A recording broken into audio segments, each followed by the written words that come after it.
I have added Egypt to the Roman Empire. Thus, Augustus proudly declared the annexation to Rome of one of the most noble races in the Mediterranean, who, according to Herodotus, invented the measurement of time.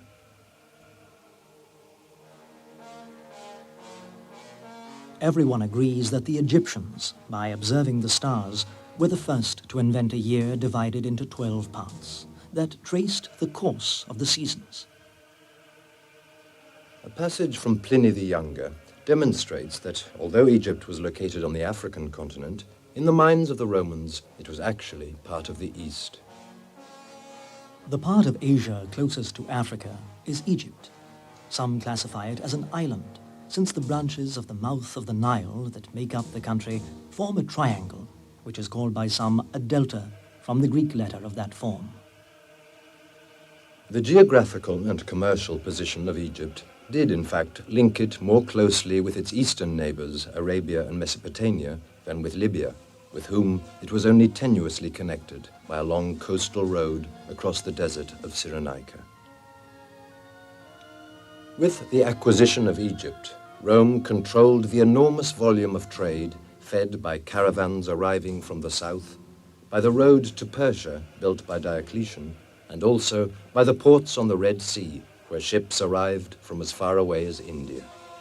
Ambassadors were often sent to me from India, men whose like had never been seen before by any Roman ruler. Augustus's testimony is matched by that of Strabo.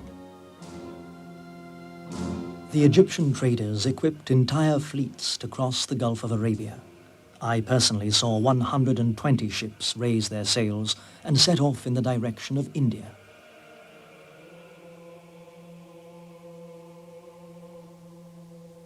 The unforgettable sight of the Roman road at Apamea, winding its way between two long colonnades, personifies the great roads of the Roman Empire.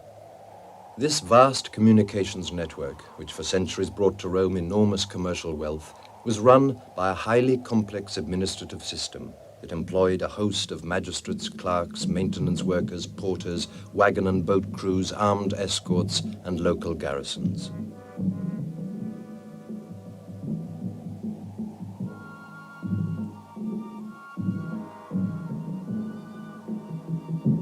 Founded by Seleucus, a general from Alexandria, and located between Cilicia, Cappadocia, and Armenia, Apamea was originally called Damea, conqueror of peoples.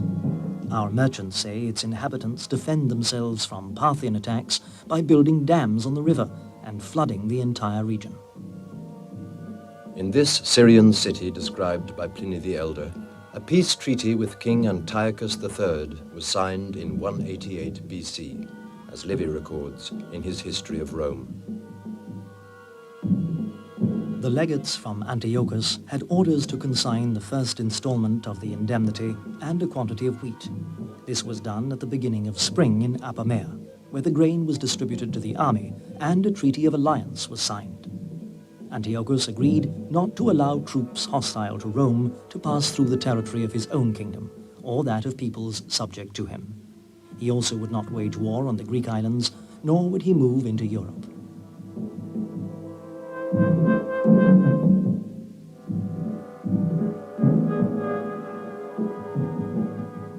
Livy goes on to recount how Antiochus was also obliged to hand over his entire fleet to Rome.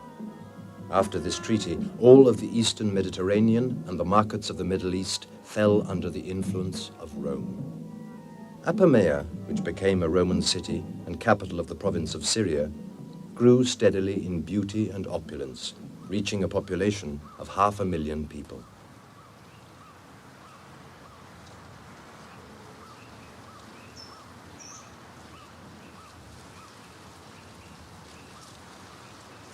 Palmyra is a city famous for its location, the richness of its soil, and the mildness of its waters.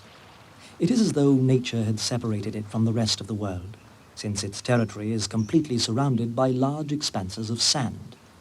Its degree of independence is surprising, located as it is between two powerful empires, the Roman and the Parthian, whose attention it attracts whenever a conflict between them arises.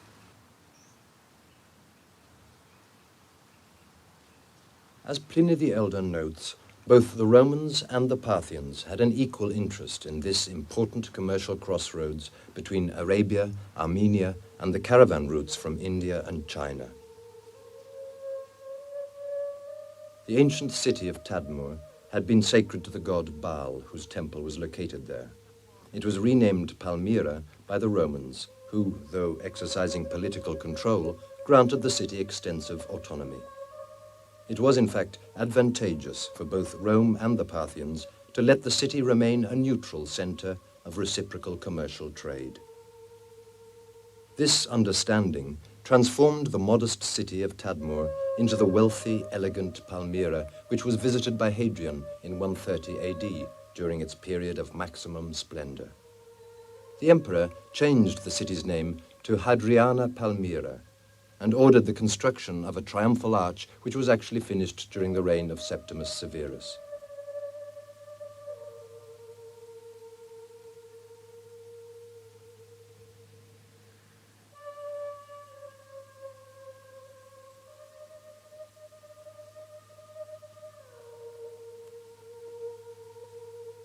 The arch marked the beginning of the city's main road, which is described by Russian archaeologist Michael Rostovtsev. As the caravan route passed through Palmyra, it became one of the most magnificent roads in Roman Syria. All the roads from the east converged there, and a traveler descending the desert hills could see it from a distance. The fame of Palmyra in modern times is due to this road. Bordered on both sides by at least 375 columns, the road was the real center of the city, with numerous cross streets leading to temples, markets, and public buildings.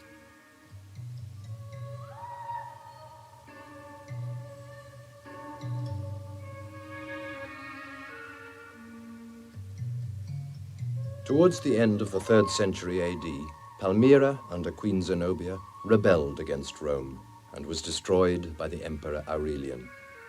The city was partially rebuilt, but never recovered its former prosperity.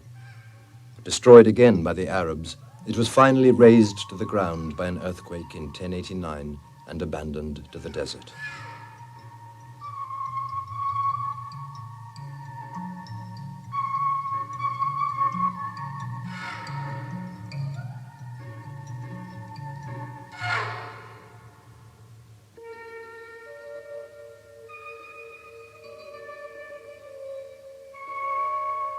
When Hadrian arrived in Jerash, now no more than sun-scorched ruins, he found an orderly, pleasant city crossed by a golden river.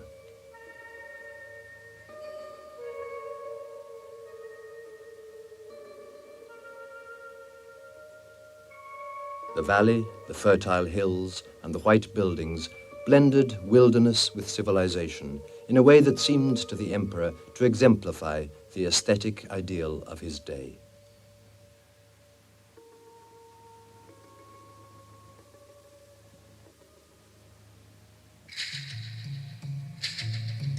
He passed the winter of 129 and 130 AD there, and, as in Palmyra, a triumphal arch was erected in his honor.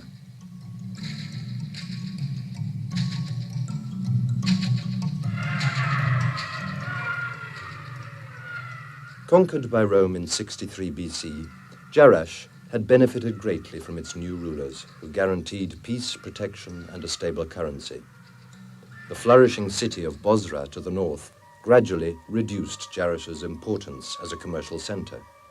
Nonetheless, the temples, public baths, and theaters arranged along the large colonnade on the Cardo Maximus, or main road, attested to the city's wealth and culture, without the usual confusion found in large commercial centers. In any case, trade flourished. The roads built by the Romans connected the city with many nations, including India, the country of marvels, from which rare and costly goods arrived. For nostalgic men like Pliny the Elder, who yearned for the rigors of the Republic, the roads and trading centers like Jerash were sources of waste and corruption. Now that we know that every year India drains more than 50 million sesterces from our empire and then sells us merchandise at prices 100 times higher than their real value, it would not be a bad idea to cut off every road to the east once and for all.